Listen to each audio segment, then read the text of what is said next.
चलिए, good evening आप सभी को। आर के क्लासेस प्लेटफॉर्म बिलासपुर में आज मैं फिर से आप सभी के सामने उपस्थित हूँ।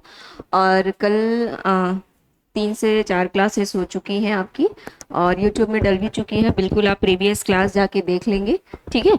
और आगे की क्लास आज हम देखेंगे। पिछला मैंने आपको 2-3 क्लासेस में पूरा इंट्रोडक्शन बता दिया, सिलेबस बता दिया है, कैसे पढ़ना क्या पढ़ना है, ठीक है। उसके बाद मैंने आपको ये समझा दिया है कि बाल मनोविज्ञान जो था, मतलब शिक्षा मनोविज्ञान, बाल मनोविज्ञान तो अभी नहीं समझा, भी समझेंगे। शिक्षा मनोविज्ञान क्या है, ठीक है, और इसमें किस किस मनोवैज्ञानिक ने क्या क्या बोला है, इसका डेवलपमेंट कैसे हुआ था। हमने मनोविज्ञान को देखा था कि इसका विकास कैसे हुआ है, और सॉरी, ठीक है। तो मनोविज्ञान का विकास देखा था हमने, हिस्ट्री देखा था, फिर हमने उसके संप्रदाय देखा था, ठीक है। और कल की क्लास में मैंने कुछ कुछ और चीज़ें आपको बताई थी, जिसमें हमने समझा था कि जो आपका स्कूल्स से जब हम आगे जाते हैं तो किस प्रकार से उसमें क्या होता है, आपका शिक्षा मनोविज्ञान का डेवलपमेंट होता है, ठीक है। जब आप संप्रदाय से आगे जाएंगे तो फिर हमने देखा था कि जो शिक्षा मनोविज्ञान है वो क्या है, उसके क्षेत्र क्या है, उसकी प्रकृति, उद्देश्य, और साथ में उसके जो भी क्या थे, सारा कुछ उसमें देखा था हमने, ठीक है। तो पिछली क्लासेस में हमने 2-3 चीजें देख चुकी है, ठीक है। हमने पूरा परिचय पढ़ लिया है, क्या है सीडीपी, कैसे पढ़ना, वो सारा कुछ मैंने आपको बता दिया है। आज की क्लास में हम देखेंगे कि ज्यादा समय न गवाते हुए चलिए देखते हैं कि हम यहाँ से आपका कोर्स सिलेबस स्टार्ट होता है, और ये कोर्स सिलेबस है आपका विकास की अवधारणा, ठीक है। देखिएगा, बहुत से बच्चों का सवाल है कि कुछ बातें सिलेबस में नहीं लिखी हुई है, जैसे ये विकास की अवधारणा है। तो जैसे आपके सिलेबस में कहीं कहीं पे देखेंगे तो आपके सिलेबस में नैतिक विकास कहीं नहीं लिखा हुआ है, ठीक है। कुछ बच्चे मुझसे पूछ रहे थे कि मैम अगर नैतिक विकास नहीं लिखा है तो क्या उसे पढ़ना है कि नहीं पढ़ना है, ठीक है। तो देखिए, नैतिक विकास की अगर मैं बात करूं तो इस जो अभी हम विकास की अवधारणा में पढ़ने वाले, इसमें सारा डेवलपमेंट आ जाता है आपका, शारीरिक विकास, सामाजिक विकास, बौद्धिक विकास, नैतिक विकास, ठीक है। तो ये सब कुछ आ जाएगा। और नैतिक विकास को तो बहुत ही इंपॉर्टेंट है, क्योंकि इसमें कुछ मनोवैज्ञानिक रहे हैं फेमस, जिन्होंने अपने बारे में कुछ कुछ, अपने बारे में नहीं, नैतिक विकास के बारे में, बच्चों में नैतिक डेवलपमेंट कैसे होता है उसके बारे में कुछ कुछ बातें बताई है, ठीक है। तो नहीं छोड़ना है कुछ भी। मैंने बोला था कि आप लोग सिलेबस को देख के बिल्कुल कंफ्यूज नहीं होंगे कि उसमें कुछ चीजें नहीं दी हुई, सारी चीजें दी हुई है, ठीक है। तो हम सारी चीजें देखेंगे। चलिए आगे बढ़ते हैं। देखिए, सबसे पहले देखते हैं विकास की अवधारणा और उनका सीखने से संबंध, ठीक। तो देखिएगा कि बाल मनोविज्ञान, अब विकास की अवधारणा कैसे है, विकास कैसे होगा, डेवलपमेंट कैसे होगा, किसका विकास होगा। हम यहाँ विकास की बात कर रहे हैं तो यहाँ डेवलपमेंट से क्या आशय, सबसे पहले इस बात को समझेंगे आप। तो यहाँ पे विकास से आशय क्या है कि जो बच्चे होते हैं ना, जो बालक होते हैं, ठीक है, बालक के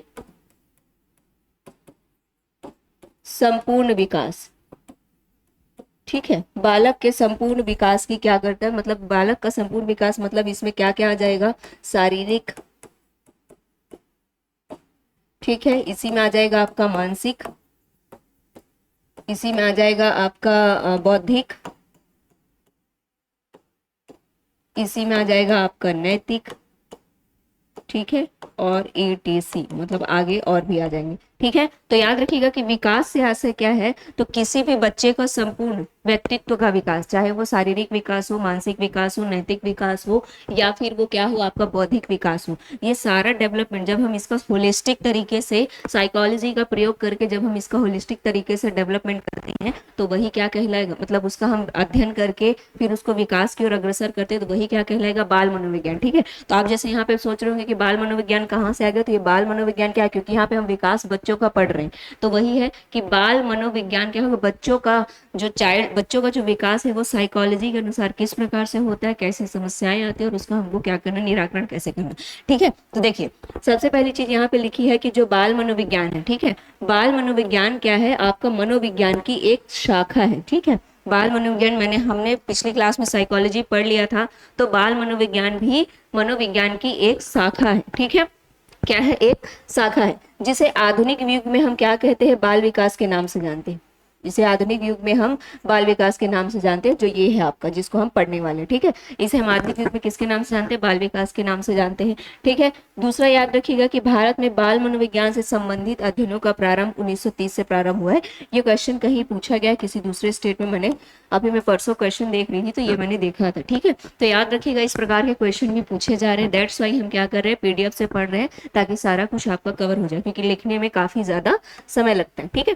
देखिए, भारत में बाल मनोविज्ञान से संबंधित जो अध्ययन इसका प्रारंभ हुआ 1930 से। इससे पहले भारत में बाल मनोविज्ञान से संबंधित कोई भी बहुत ज्यादा आपको अध्ययन देखने को नहीं मिला था। 1930 से ही क्या हुआ है, भारत में बाल मनोविज्ञान से संबंधित अध्ययन होना प्रारंभ हुए। ठीक है, अच्छा देखिए, बाल विकास का साधारण अर्थ क्या है, मतलब बालक का जो विकास होता है उसका साधारण सा अर्थ क्या होगा भाई। साधारण सा अर्थ ये है कि बालक का विकास किस प्रकार से होता है इसके बारे में अध्ययन करना ही बाल विकास है। ऊपर देखा हमने, एक एक लाइन को समझिएगा क्योंकि आपके क्वेश्चन जो देख पा रही हूँ मैं वो पूरा एक एक लाइन से बन रहा है, इसे सबको समझना। ठीक है, देखिए इसमें बालक का विकास कैसे है, तो बालक का विकास से आशय है बाल विकास का। ठीक है, बालक के जन्म से लेकर किशोरावस्था के अंत तक उसमें होने वाले जैविक मनोवैज्ञानिक परिवर्तनों को सामूहिक रूप से बाल विकास कहा जाता है।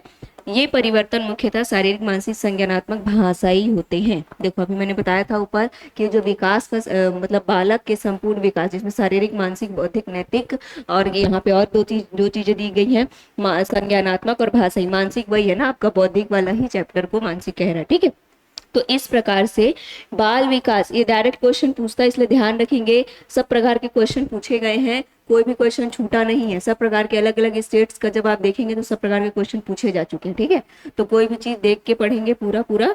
ठीक है, देखिए इस चीज को ध्यान रखेंगे कि बाल विकास का जो साधारण अर्थ होगा वो क्या होगा आपका, बालक के विकास से है। हाँ, अब आपसे पूछ दिया जाए क्वेश्चन कि बाल विकास से क्या आशय है, 4 ऑप्शन देगा, तो इसका अर्थ ये होगा कि बालक के जन्म से लेकर किशोरावस्था के अंत तक उसमें होने वाला संपूर्ण परिवर्तन, कौन कौन सा, जैसे जैविक परिवर्तन हो रहा है, ठीक है, मनोवैज्ञानिक परिवर्तन हो रहा है।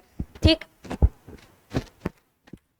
ठीक है, ठीक है, तो जैविक परिवर्तन, बायोलॉजिकल परिवर्तन मतलब जैविक परिवर्तन क्या होगा कि उसके शारीरिक रूप में क्या परिवर्तन आ रहा है। ठीक है, उसका शरीर बढ़ रहा होगा। ठीक है, आप सदैव तो कोई बच्चा छोटा नहीं रहेगा, वो बड़ा होगा, उसके शरीर में परिवर्तन होगा। ठीक है, तो ये जैविक परिवर्तन होगा। फिर बायोलॉजिकल परिवर्तन होगा, मनोवैज्ञानिक मतलब उसकी मानसिक बुद्धि का विकास होगा। तो ये सारा कुछ जो सामूहिक रूप से यही सारा कुछ मतलब बालक का संपूर्ण विकास ही, बालक का संपूर्ण जो विकास होता है पूर्ण रूप से, जो दिखाई देता भी है और जो नहीं भी दिखाई देता है। क्योंकि आपका शारीरिक विकास दिखाई देगा लेकिन मानसिक विकास आप जब तक उसका परीक्षण नहीं करेंगे नहीं दिखाई देगा।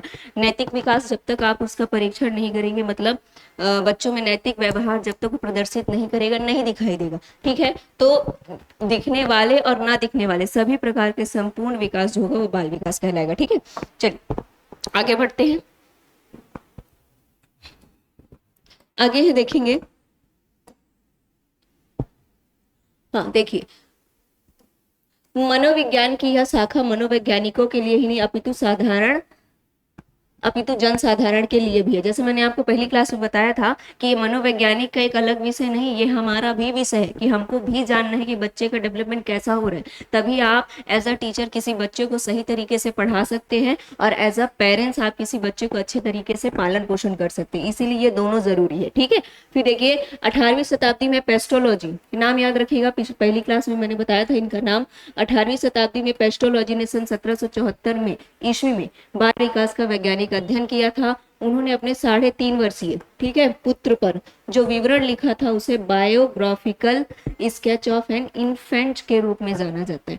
बाल मनोविज्ञान मिलीसेंट शिन के समय बेबी बायोग्राफी का जिक्र मिलता है। ठीक है, ये याद रखिएगा, ये भी किसी एग्जाम में पूछा गया है। ठीक है, मतलब अगर मैं बोल रही हूँ किसी एग्जाम में पूछा गया इन द सेंस अलग अलग स्टेट के एग्जाम में पूछा गया होगा, अलग अलग स्टेट के शिक्षक भर्ती में, सीजी टेट में पूछा होगा गया होगा, सी टेट में पूछा गया होगा, छत्तीसगढ़ के शिक्षक भर्ती में पूछा गया होगा, या फिर जो आपके लेक्चरर के जो आपके पेपर हुए हैं उनमें पूछा गया होगा। ठीक है, ठीक है, तो इस बात को ध्यान रखेंगे। ठीक, देखिए, ठीक, तो एक बात यहाँ पे आपको याद रखने वाली बात क्या है, देखिए अगर आपको नोट्स बनाने हैं तो शॉर्ट नोट्स ऐसे बनाते जाएंगे, जिसको मैं इंपॉर्टेंट बोल रही 1 लाइनर बना लेंगे। और अगर आपको नोट्स नहीं बनाना है तो ये पीडीएफ आप आरके क्लासेस में, आप आरके क्लासेस बिलासपुर में आप कॉल कर लीजिएगा। ये आपको ये बुक मार्केट में भी आ चुकी है तो आप ले सकते हैं मार्केट से। ठीक है, और अगर कोई भी एक्स्ट्रा इंक्वायरी होगी तो ऑफिस में कॉल करके आप, ठीक है, पूछ सकते हैं। ठीक है, तो ये याद रखिएगा। तो 18वीं शताब्दी में ये लाइन याद रखिएगा कि क्वेश्चन पूछ देगा कि किस मनोवैज्ञानिक ने क्या किया था, अपने 3.5 वर्षीय पुत्र पर क्या किया था, अध्ययन किया था, और अध्ययन करने के पश्चात biographical sketch of an infant के रूप में ये किसे जाना जाता है, इस प्रकार का क्वेश्चन पूछा जा सकता है। तो अपने 3.5 वर्षीय पुत्र पर प्रयोग किसने किया था, पेस्टोलॉजी साहब ने, उसके बाल विकास का अध्ययन करने के लिए। क्लियर है, ठीक है। उसके बाद देखिए, पेस्टोलॉजी ने बाल विकास को वैज्ञानिक अध्ययन अपने ही 3.5 वर्षीय पुत्र पर किया था। यही वाला क्वेश्चन जो ऊपर लिखा था, जो मैंने आपको बताया, ठीक है। ये याद रखेंगे, ये इंपॉर्टेंट है, ठीक है, ये भी कहीं पूछा गया है। ठीक, बाल विकास का सर्वप्रथम, ये आपको काट देंगे, बाल विकास का सर्वप्रथम मनोवैज्ञानिक अध्ययन जॉन लॉक व थॉमस हॉब्स ने किया था। ये क्वेश्चन बन सकता है बाल विकास का। इससे पहले हमने जो देखा था वो मनोविज्ञान था, शिक्षा था, संप्रदाय था, ठीक है। हमने इससे पिछली क्लास में मनोविज्ञान पे अध्ययन किया था कि मनोविज्ञान का प्रथम अध्ययन किसने किया था, या आधुनिक वो किसे कहा जाता है, आधुनिक जनक कौन है, प्रथम जनक कौन है, वो सब देखा था हमने, तो वो मनोविज्ञान का था, ठीक है। आज पूछ रहा है, आज बताया जा रहा है कि बाल विकास का सर्वप्रथम मनोवैज्ञानिक अध्ययन जॉन लॉक और थॉमस हॉब्स ने किया था। ये भी इंपॉर्टेंट है, ठीक है। उसके बाद देखेंगे, जर्मन चिकित्सक टाइडमैन ने 1787 ईस्वी में अपने बालक के नीचे कर लेते हैं,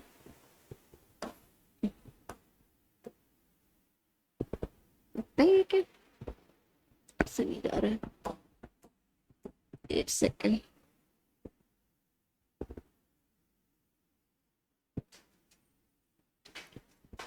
चलिए ठीक है, देखते हैं, कुछ टेक्निकल इशू आ रहा है, पहले इसको देख लेते हैं, ठीक है। जर्मन चिकित्सक टाइडमैन ने 1787 ईस्वी में अपने बालक के मनोवैज्ञानिक विकास का निरीक्षण कर बाल विकास का अध्ययन किया, जो इन्फेंट बायोग्राफी पर क्या है आपका आधारित था, ठीक है। जर्मन चिकित्सक कौन थे, टाइडमैन ने 1787 ईस्वी में किसने अपने बालक के मनोशारीरिक विकास का निरीक्षण किया था, ठीक है। कब, 1787 ईस्वी में, किसने, टाइडमैन ने, जो कि कौन थे आपका जर्मन चिकित्सक थे, ठीक है। तो इन्होंने क्या किया था, इन्फेंट बायोग्राफी पर आधारित अपने बालक के शारीरिक विकास का, किसका, मनोशारीरिक विकास का, मतलब इसमें मनोशारीरिक है तो दोनों चीजें आ जाएंगी, ठीक है, मानसिक और शारीरिक, ठीक है। तो मनोशारीरिक विकास का क्या किया था, निरीक्षण किया था। अच्छा, इसके बाद देखेंगे स्टेनले हॉल ने 1893 में अमेरिका के न्यूयॉर्क शहर में बाल अध्ययन आंदोलन की शुरुआत की और 2 प्रमुख संस्थाओं की स्थापना की थी, ठीक है। आगे संस्थाएं देखेंगे,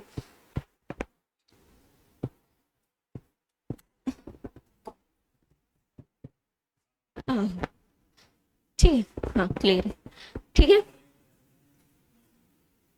ठीक है, क्लियर है, ठीक है। चलिए आगे बढ़ते हैं, थोड़ा टेक्निकल इशू आ गया था, ठीक है। देखिए, तो जैसे मैंने बताया कि जो टाइडमैन थे, उन्होंने 1787 ईस्वी में अपने बालक के मनोशारीरिक विकास का निरीक्षण किया, ठीक है। उसके बाद बाल विकास का अध्ययन किया, और जो इन्फेंट बायोग्राफी पर आधारित था। अच्छा, एक और देखते हैं, इसको याद नहीं भी रखेंगे चलेगा, बहुत इंपॉर्टेंट नहीं है ये, ठीक है। इस बार देखते हैं ये वाला कि स्टेनले हॉल ने 1893 ईस्वी में अमेरिका के न्यूयॉर्क शहर में बाल अध्ययन आंदोलन की शुरुआत की और 2 प्रमुख संस्थाओं की स्थापना की थी। ये क्वेश्चन इंपॉर्टेंट है, मतलब ये लाइन इंपॉर्टेंट है कि आपसे क्वेश्चन पूछा जा सकता है कि अमेरिका के न्यूयॉर्क में, इसमें 2-3 सवाल बन सकते हैं कि 1893 में अमेरिका के न्यूयॉर्क शहर में बाल अध्ययन आंदोलन, बालक के अध्ययन करने का आंदोलन की शुरुआत की थी, कि हमको क्या करना है, किसी भी बच्चे का अध्ययन करना है। इस आंदोलन की शुरुआत किसने की थी, स्टेनले हॉल ने, पहला सवाल। दूसरा सवाल कब किया था, 1893 में। तीसरा सवाल कहाँ किया था, अमेरिका के न्यूयॉर्क में।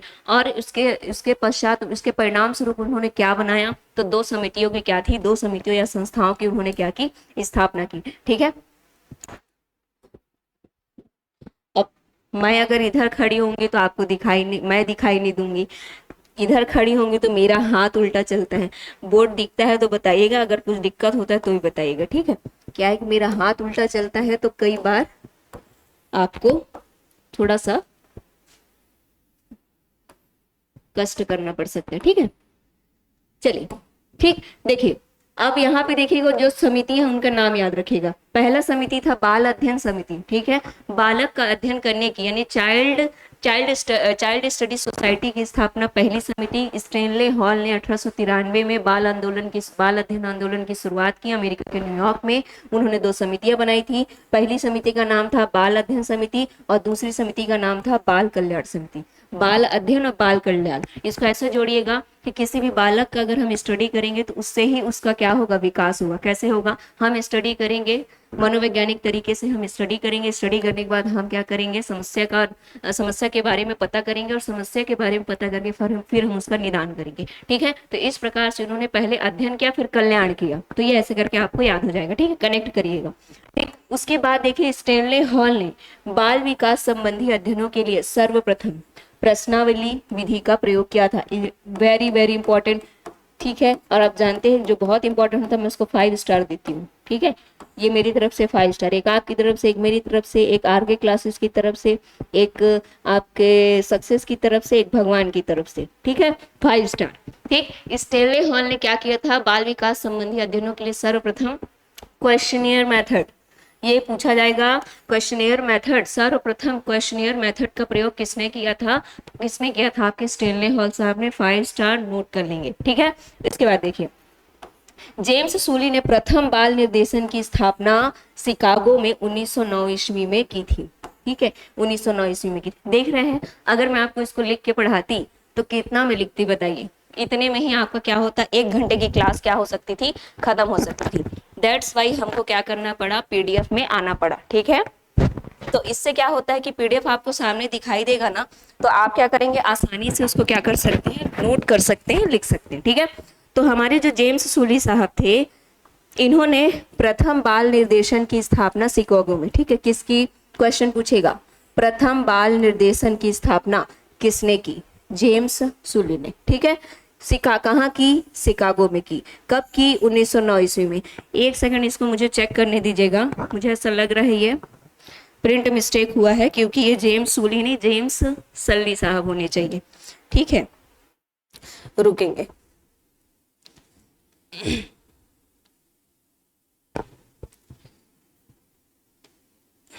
क्या है प्रथम बाल निर्देशन,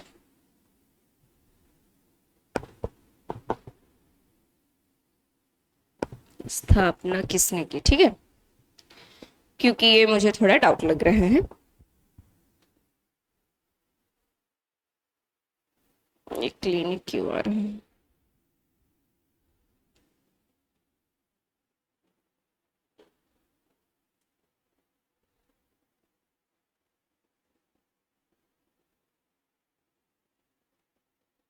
देखिए मैंने बोला था ना इसमें कुछ मिस्टेक है।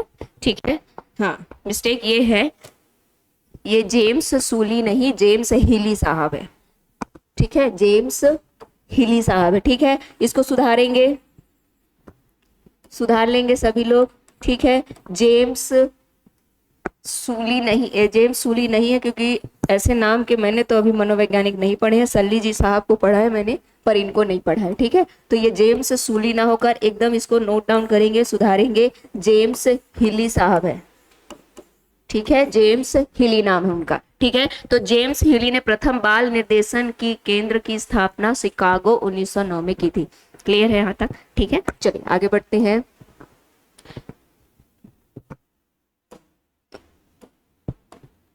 अरे आज बोर्ड को बड़ी प्रॉब्लम हो रही है। ठीक है, चलिए ठीक है, तो ये क्या था, जेम्स हिली साहब ने शिकागो में प्रथम बाल निर्देशन केंद्र की स्थापना की थी। ठीक है, अब देखिए सल्ली साहब आ गए हमारे, कौन आ गया, हमारे सल्ली साहब। ठीक है, पर और कुछ है क्या, नहीं है। ठीक, देखिए हमारे जो जेम्स सल्ली साहब थे, इन्होंने क्या किया था, 1892 ईस्वी में ब्रिटेन में, ठीक है, ब्रिटेन में क्या किया था, British association for child study की स्थापना की थी। ये भी क्वेश्चन पूछा, अभी तक तो मैंने नहीं देखा गया, शायद पूछा गया है, पूछा जाता है, इतने क्वेश्चन पूछे गए हैं साल में। 2 बार सी टेट हो रहा है, सीजी टेट होता है, अदर स्टेट के टेट्स वगैरह होते हैं, अदर स्टेट के शिक्षक भर्ती, कहीं ना कहीं सारा क्वेश्चन पूछा जा चुका है, मतलब सब कुछ इंपॉर्टेंट है। ये दिखता है बट बहुत बड़ा सिलेबस है इसका, है ना। तो देखेंगे जो सल्ली साहब थे, उन्होंने 1892 ईस्वी में ब्रिटेन में British association for child study की स्थापना की थी। जेम्स सल्ली साहब ने 1892 में ब्रिटिश एसोसिएशन,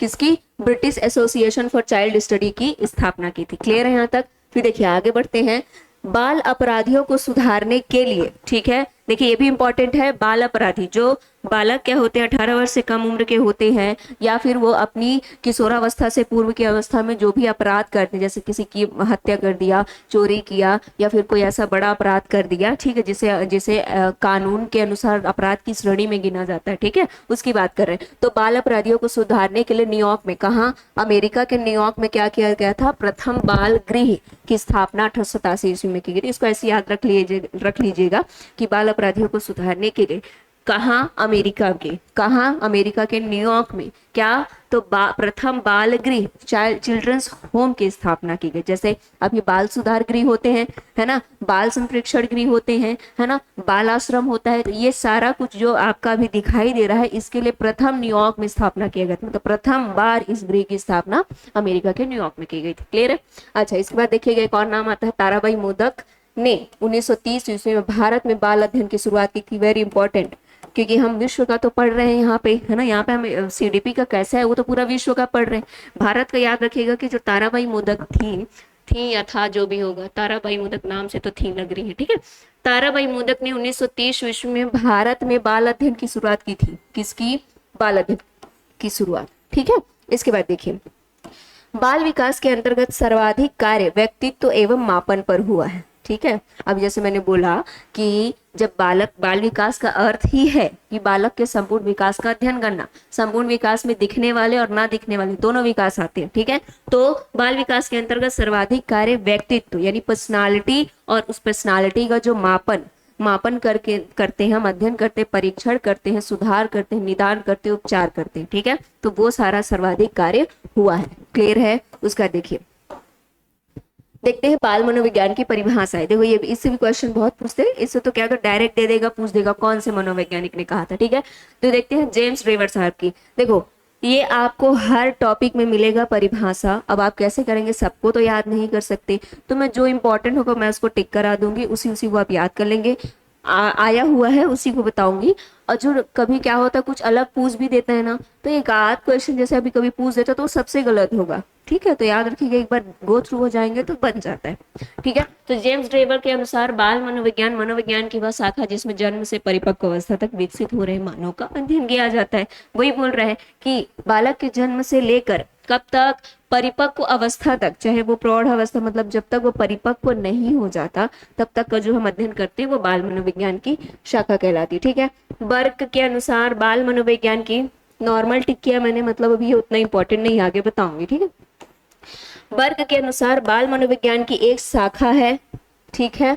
मतलब ये जो बाल विकास है, वर्ग के अनुसार जो बाल विकास है, बाल मनोविज्ञान की एक शाखा है जिसमें व्यक्ति की जन्म पूर्व अवस्था से परिपक्व अवस्था तक होने वाले सभी परिवर्तनों का स्पष्ट अध्ययन किया जाता है। देखो सब में मीनिंग वही निकल रहा है कि जन्म से लेकर कहाँ तक का, जन्म पूर्व अवस्था से परिपक्व अवस्था। क्वेश्चन लाइन टू लाइन पूछा गया कि किसी भी बालक के जन्म से लेकर के जन्म पूर्व से ना, जैसे गर्भावस्था या फिर जन्म या फिर बाल्यावस्था, किशोरावस्था या प्रौढ़ावस्था, ठीक है। तो कई ऑप्शन दे देगा, तो आपको ये याद रखना है कि जन्म से पूर्व यानी जब गर्भ धारण किया जाता है वहां से लेकर के परिपक्व होने तक सभी परिवर्तनों का अध्ययन किया जाता है, ठीक है। ये बर्क साहब ने कहा है।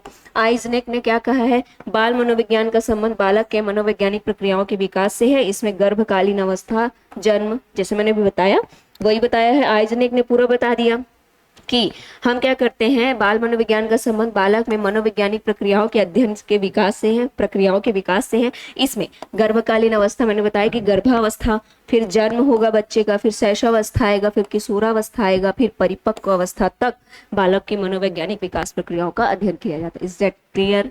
ठीक है, कोई भी डाउट होगा कमेंट बिल्कुल करिएगा, ठीक है। हम उस कमेंट का निराकरण जरूर करेंगे, ठीक है। हाँ, अब यहाँ पे आया बहुत ही प्यारे मनोवैज्ञानिक आ गए हमारे, क्रोक्रो साहब, ठीक है। कौन आ गए? क्रोक्रो साहब, ठीक है। देखिए जो हमारे क्रोक्रो साहब हैं, ये इनका याद रख लीजिएगा, इनका मैं बोलूंगी, आप बाल विकास की परिभाषा याद रख लीजिएगा। देखो क्रो एंड क्रो साहब, इन्होंने 1858 में परिभाषा दी थी, इसको याद करने की जरूरत नहीं है, बस इनकी परिभाषा याद रखिएगा। इनके अनुसार बाल मनोविज्ञान वह वैज्ञानिक अध्ययन है, 2 बार हो गया है तो इसको थोड़ा देख लेंगे। बाल मनोविज्ञान मनोविज्ञान की, ठीक है, यहाँ पे याद रखिएगा बाल मनोविज्ञान, ये नहीं कटेगा, का जुड़ जाएगा, ठीक है, ये थोड़ा गलत हो गया। हाँ, देखिए, बाल मनोविज्ञान, मनोविज्ञान की वह मनोविज्ञान का या कोई वह वैज्ञानिक अध्ययन है जो व्यक्ति के विकास का अध्ययन, ठीक है, क्रो साहब ने क्या कहा कि बाल मनोविज्ञान मनोविज्ञान का वह अध्ययन है जिसमें क्या किया जाता है, वह वैज्ञानिक अध्ययन है जो व्यक्ति के विकास का अध्ययन, मतलब किसी भी व्यक्ति के विकास का अध्ययन सेम है, गर्भकाल से लेकर किशोरावस्था की प्रारंभिक अवस्था तक करता है। इन्होंने क्या बोला है, पूरा नहीं बोला, कितना बोला याद रखिएगा, कोर को। जब भी किसी मनोवैज्ञानिक की परिभाषा को याद करना तो कीवर्ड को पकड़ लीजिएगा, ठीक है, जैसे इस कीवर्ड को पकड़ेंगे कि व्यक्ति का विकास का अध्ययन गर्भकाल से लेकर किशोरावस्था की प्रारंभिक अवस्था, ये दो कीवर्ड पकड़ेंगे। क्रो साहब ने क्या बोला कि किसी भी व्यक्ति के विकास का अध्ययन, बाल मनोविज्ञान के अंतर्गत किसी भी व्यक्ति के विकास का वैज्ञानिक अध्ययन किया जाता है, और ये वैज्ञानिक अध्ययन कहाँ से कहाँ तक का होता है भाई, गर्भकाल से लेकर किशोरावस्था की प्रारंभिक अवस्था तक, ठीक है, प्रौढ़ावस्था वृद्धावस्था नहीं जाता, जनरली बाल विकास में किशोरावस्था तक का ही अध्ययन किया जाता है, पूरा नहीं जाता है, लेकिन फिर भी हम पूरा मान के चलते हैं, ठीक है। तो गर्भकाल से लेकर किशोरावस्था की प्रारंभिक अवस्था तक, क्लियर है। तो हमने देखा कि विकास, हमने विकास की अवधारणा देख रहे हैं, हमने देखा विकास हम किसका पढ़ रहे हैं, बालक का पढ़ रहे हैं, क्योंकि आप शिक्षक बनने वाले हैं। बाल विकास में हमने देखा कि जो बाल विकास है वो क्या होता है, ठीक है। उसके बाद हमने देखा, उसके बारे में कुछ फैक्ट पढ़ा। अब हम देख रहे हैं कि बाल मनोविज्ञान की परिभाषा हमने देखा। अब हम देखेंगे विकास के नियम और आपकी उपयोगिता, ठीक है, विकास के नियम और आपकी उपयोगिता। देखिए, विकास के नियम क्या है, तो सबसे पहले बात देखेंगे, देखो ये इस प्रकार की जो चीजें आती है ना, वो लाइन टू लाइन उठा के देता, तो आप ना जो भी मैं बता रही हूँ उसको समझने का प्रयास कीजिए। मैंने पहले बोला था थॉट विकसित करेंगे सब्जेक्ट के प्रति, ठीक है। देखिए, विकासात्मक पैटर्न क्या है, पूर्व प्रसूति काल में उसके नियम और उपयोगिता क्या है। विकासात्मक पैटर्न पूर्व प्रसूति काल में तथा जन्म के बाद भी एक खास क्रम में होता है।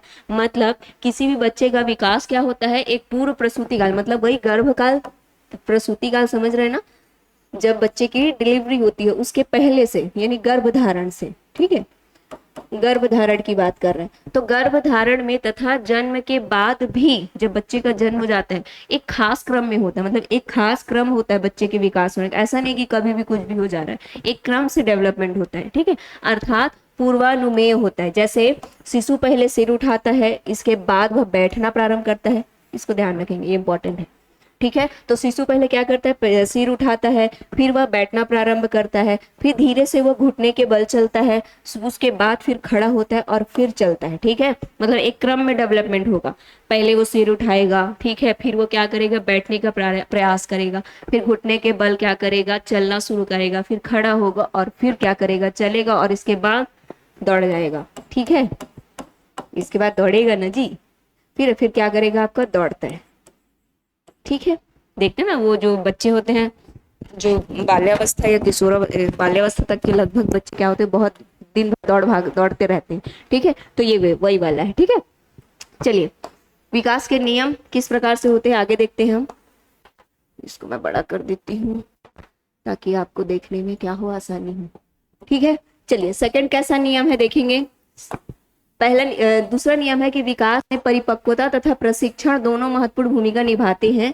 पूर्व प्रसव काल में सिर्फ परिपक्वता का महत्व होता है, ठीक है। क्या बोल रहा है कि जो डेवलपमेंट होता है उसमें परिपक्वता और प्रशिक्षण, मतलब कि बच्चे का क्या करना, परिपूर्ण होना भी आवश्यक है, परिपक्व होना भी आवश्यक है, और साथ में प्रशिक्षण। जैसे कोई बच्चा अगर जन्म लेता है तो जन्म लेते सही दौड़ जाता है क्या, नहीं दौड़ता। जब गर्भकाल में होते हैं तो गर्भकाल में भी बच्चे का डेवलपमेंट धीरे धीरे होता है। जब उसका क्या होगा, जब उसकी डिलीवरी होगी, बच्चा जन्म लेता है, उसके बाद भी उसका डेवलपमेंट कैसा होगा, धीरे धीरे होगा। कैसे, पहले उसके शरीर, बच्चा जैसे कि छोटा बच्चा होता है उसका शरीर कितना कोमल होता है, तो अगर उसको आप चलाओगे, दौड़ा दोगे तो क्या वो दौड़ पाएगा, नहीं, क्योंकि उसकी बॉडी में क्या है, लचक बहुत ज्यादा है। इसलिए धीरे धीरे उसके शरीर क्या होता है, मजबूत बनता है। फिर मजबूत बनेगा, फिर वो धीरे धीरे जैसे जैसे मजबूत होता जाएगा वैसे वैसे वो चलेगा दौड़ेगा, है ना। धीरे धीरे जैसे जैसे बॉडी परिपक्व होगी वैसे ही वो अपनी जो शारीरिक गतिविधियां है वो करेगा, ठीक है। इसलिए परिपक्व और प्रशिक्षण, देखा आपने बच्चों को कैसे करते हो, आप अपने घर में बच्चों को कैसे करते हो, पहले उसको शारीरिक डेवलपमेंट भी होता रहता है और आप उसको हाथ पकड़ पकड़ के चलाते हो ना। तो ये जो हाथ पकड़ के आप चलाने का प्रयास करते हो, ये क्या दे रहे हो, आप ट्रेनिंग दे रहे हो चलने का, ठीक है। तो ये दोनों महत्वपूर्ण भूमिका निभाते हैं। अगर बॉडी परिपक्व है और प्रशिक्षण नहीं है तो भी बात नहीं बनेगी, ठीक है। और ये जो पूर्व प्रसव काल होता है, यानी कि बच्चे का जन्म लेने से पहले, इसमें सिर्फ परिपक्वता होना आवश्यक है। क्यों? क्योंकि वहां पे आप प्रशिक्षण नहीं दे सकते ना, गर्भ में है बच्चा, तो सिर्फ उसकी बॉडी का परिपक्व होकर जन्म लेना ही बस क्या होता है, महत्वपूर्ण होता है। लेकिन जन्म के पश्चात ये दोनों इंपॉर्टेंट होते हैं, ठीक है। इसके बाद देखेंगे विकासात्मक पैटर्न हालांकि एक समान होता है, फिर भी प्रत्येक बालक के विकास अपने ढंग से तथा भिन्न भिन्न गति से होते हैं। ये लाइन पूछ दिया था कि सभी बालक में विकास एक समान गति से होते हैं, ये क्वेश्चन पूछ चुका है, ठीक है। बालक में विकास, सभी बालक में विकास एक समान गति से पूछ चुके, मतलब कई बार क्वेश्चन कहाँ मिलेंगे आपको, जैसे 4 कूट में दे दिया तो 1 कूट में ऐसा लिख देगा, इसमें से पूछेगा कौन सा सही है कौन सा नहीं सही है, ठीक है, गलत है, ठीक है। तो विकासात्मक पैटर्न एक समान नहीं होता है, हालांकि वो लिखा है कि एक समान होता है, फिर भी प्रत्येक बालक में जो विकास है, जो डेवलपमेंट है, वो अपने ढंग से और अलग अलग तरीके से काम करता है। और इसके पीछे का रीजन क्या है ये पूछ देगा, तो इसके पीछे का रीजन है आपका वातावरण व आनुवंशिकता, ठीक है। वातावरण, आनुवंशिकता व प्रशिक्षण भी बोल सकते हो आप, है ना, ठीक है। ये 3 चीजें महत्वपूर्ण भूमिका निभाते हैं, और भी चीजें भूमिका निभाती हैं, पर ये 3 चीजें किसी भी बालक में जो अंतर पाया जाता है डेवलपमेंट में, इसका कारण यही है, वातावरण, आनुवंशिकता और आपका प्रशिक्षण, ठीक है। कि किस प्रकार का आप क्या कर रहे हो, उसको किस प्रकार के वातावरण में रख रहे हो, कैसे ट्रेनिंग दे रहे हो, और किस प्रकार का उसका क्या है, हेरिडिटरी क्या है आपका, जीन्स है, ठीक है। तो ये सारा कुछ क्या होगा, उस पे भूमिका निभाएगा, ठीक। अब देखते हैं विकास में पर्यावरणीय कारक भी महत्वपूर्ण भूमिका निभाते, वही तो बताया मैंने अभी, इन्वायरमेंट, वातावरण यानी इन्वायरमेंट ही होता है, फिर अनुवंश और प्रशिक्षण मेन भूमिका निभाएंगे बच्चों के विकास में, ठीक है। तो विकास में पर्यावरणीय कारक भी महत्वपूर्ण भूमिका निभाते हैं। समाज, ये क्या हो गया, आज तो बोर्ड अलग ही लेवल पे है भाई, ठीक है, देख रहे हैं आप, सिलेक्ट कहीं नहीं आ रहा है, ठीक है।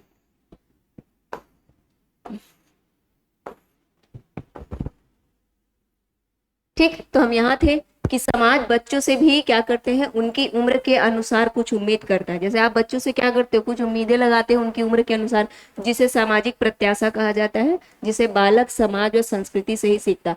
क्वेश्चन, यहाँ से क्वेश्चन क्या निकलेगा, सामाजिक प्रत्याशा क्या है, क्या है, तो जो बच्चे की उम्र के हिसाब से आप उनसे उम्मीद लगाते हो। जैसे अगर बच्चा स्कूल जा रहा है, स्कूल जाने लगा है और वो किशोरावस्था में है, तो आप चाहेंगे कि उसमें नैतिक डेवलपमेंट हो, ठीक है, वो नैतिकता, उसमें मोरल वैल्यूज हो, तो आप बच्चों से जो आशा रख रहे हो वही सामाजिक प्रत्याशा है उनकी उम्र के हिसाब से, ठीक है। और बालक क्या हो, समाज के संस्कृति से ही सीखता है। ये जो सामाजिक प्रत्याशा है बालक में आती कहाँ से है, तो वही मैंने बताया, वातावरण महत्वपूर्ण भूमिका निभाता है। तो बालक जो समाज में, संस्कृति में, या समाज में जो आपका आप समाज के बीच में जो बच्चे रहते हैं, अपने आसपास के लोगों को, जैसे कि आपके पेरेंट्स हो गए, आपके आस पड़ोस वाले हो गए, आपके स्कूल के आपके दोस्त हो गए, तो ये सब क्या करते हैं, ये सब, यही सब समाज है बालक के। तो समाज और संस्कृति से ही वो क्या करता है, सामाजिक प्रत्याशा, नैतिक नियम, सामाजिक नियम, वो सारी चीजें सीखता है, ठीक है। अच्छा, विकास के नियम अर्थात विकास के पैटर्न की जानकारी यदि माता पिता व शिक्षक को हो तो दोनों के लिए फायदेमंद होती है। बालकों के व्यावसायिक निर्देशन में वातावरण के साथ समायोजित करने के लिए प्रेरणा देने में है, जो भी हो, ठीक है। मैंने बता दिया कि विकास के नियम अर्थात विकास के पैटर्न की जानकारी, यहाँ पे ये कहना चाह रहा है कि किसी भी बच्चे को अगर आपको क्या करना है, सही तरीके से डेवलपमेंट करना है या अच्छे से विकास करना है, तो आपको चाइल्ड साइकोलॉजी की नॉलेज होना बहुत जरूरी है। वही कहना चाह रहा है कि विकास के नियम अगर आप जानेंगे तो उसको आप अच्छा वातावरण देंगे, अच्छा पैटर्न से आप उसको, जो चीज आपको नॉलेज रहेगा कि साइकोलॉजी या साइंटिफिक तरीके से मुझे बच्चे का विकास कैसे करना है, जब ये आपको पता होगा तो आप उसी तरीके से क्या करेंगे, उसको इन्वायरमेंट प्रदान करेंगे। अगर ये नहीं पता होगा तो अज्ञानवश क्या करेंगे आप, वो चीजें उसको नहीं दे पाएंगे, उसका डेवलपमेंट नहीं होगा, वो देश का सही नागरिक नहीं बन पाएगा। अल्टीमेटली उद्देश्य क्या है, किसी बच्चे को हम अच्छे से क्या करें, विकास करें, ठीक है, उसको क्या हो, प्रशिक्षण दे, वो अच्छे से पढ़े, देश का अच्छा नागरिक बने, समाज और देश के काम आए, यही मेन उद्देश्य है हमारा। ठीक है, तो वही है। तो क्या बोल रहे हैं कि दोनों के लिए फायदेमंद होगा, माता पिता व शिक्षक के लिए, क्योंकि शिक्षक रहेगा, शिक्षक अगर बच्चों को स्कूल में पढ़ाएगा तो सही तरीके से इसी को फॉलो करके पढ़ाएगा, माता पिता रहेंगे तो उसी तरीके से उसका पालन पोषण करेंगे। ठीक है, और बालकों के व्यवसायिक निर्देशन में, जब बालक कोई व्यवसाय करते हैं या किसी काम में जाते हैं या कोई अपना खुद का व्यवसाय शुरू करते हैं, तो बालकों के व्यवसायिक निर्देशन में वातावरण के साथ समायोजित करने में, प्रेरणा भी देने में क्या होगा, ये विकास के नियम सहायक होंगे। सेम वही बात है कि अगर बच्चा अच्छे से पढ़ेगा लिखेगा या जो भी अच्छा काम करेगा तो वातावरण के साथ समायोजित करने में उसको क्या होगी, आसानी होगी। ठीक है, क्या होगी, आसानी होगी। ठीक, आगे देखते हैं।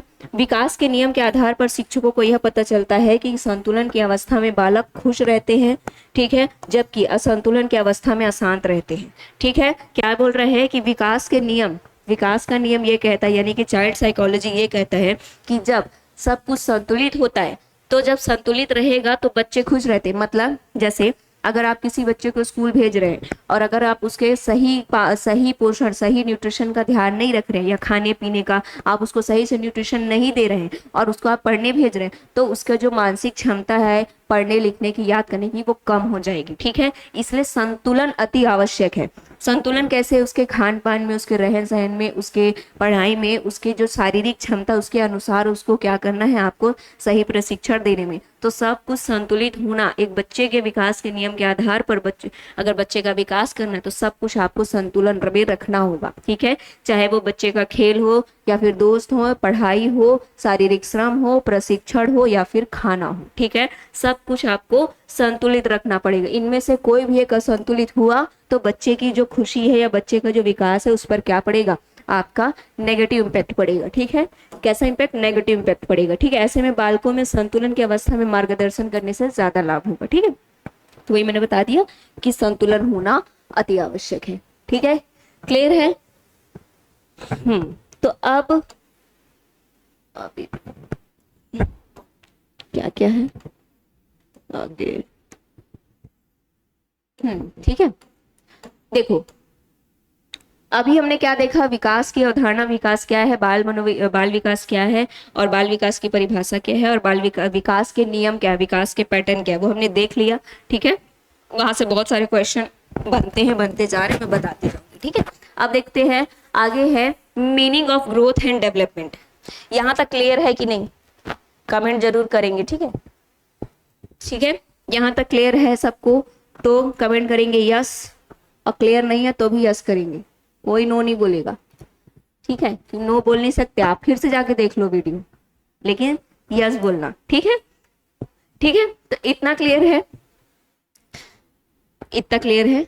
तो फिर आगे की क्लास हम कल करेंगे, क्योंकि अभी हमको एक एमसीक्यू सीरीज भी चालू करना है। तो बिल्कुल आप जितनी पिछली 3 4 5 क्लासेस हुई हैं वो 1 बाय 1 आपका यूट्यूब पे अपलोड होती जाएगी, देखते जाइए। और हम एमसीक्यू सीरीज शुरू करने वाले हैं जल्द ही, उसमें जरूर जुड़िएगा। और एमसीक्यू सीरीज को आप पढ़ते हुए जरूर चेक करें, क्योंकि जब तक आप एमसीक्यू नहीं लगाएंगे आपकी तैयारी का पता नहीं कर पाएंगे या अपना आकलन नहीं कर पाएंगे। तो एमसीक्यू सीरीज लगाइए और देखिए कि आपकी तैयारी सही दिशा में जा रही है कि नहीं। जब मैंने आपको बताया था वो 4 5 चीजें कि आपको क्या करना, सिलेबस देखना, पीवाईक्यू देखना है, फिर अपना परीक्षा देना है, तब आप जाके सक्सेस होंगे। मैंने बताया था एक सर्कल। ठीक है, तो ये सर्कल का एक हिस्सा है। ठीक है, तो सिलेबस के साथ साथ हम ये भी करते जाएंगे, क्योंकि बाद में मुझे मेरे ख्याल से समय नहीं मिलेगा एमसीक्यू के लिए। तो आज के लिए धन्यवाद, इतना ही क्लास होगी। अभी एमसीक्यू सीरीज हम बना के मैं अपलोड करवा दूंगी यूट्यूब में, आप बिल्कुल क्या करेंगे, उसको सॉल्व करेंगे। और जो एमसीक्यू सीरीज की हमारी बुक है वो ये जो बुक है, ठीक है, देख लेंगे।